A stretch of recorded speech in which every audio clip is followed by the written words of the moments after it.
কখন আসবি ভাবি? ও আর আসবে না রে। তুই জানিস ওরা আমাকে কিভাবে অপমান করলো?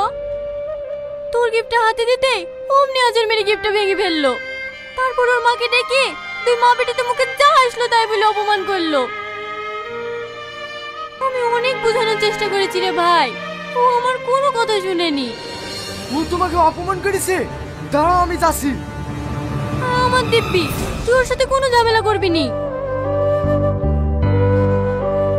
কিন্তু ভাবি, তুই কেন ওর পেছনে পড়ে আছি বলতো?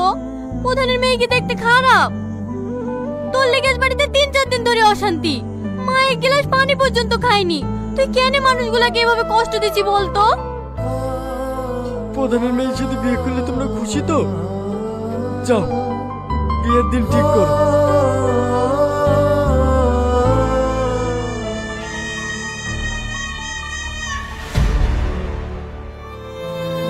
লে পড়িলে চালায়ও না।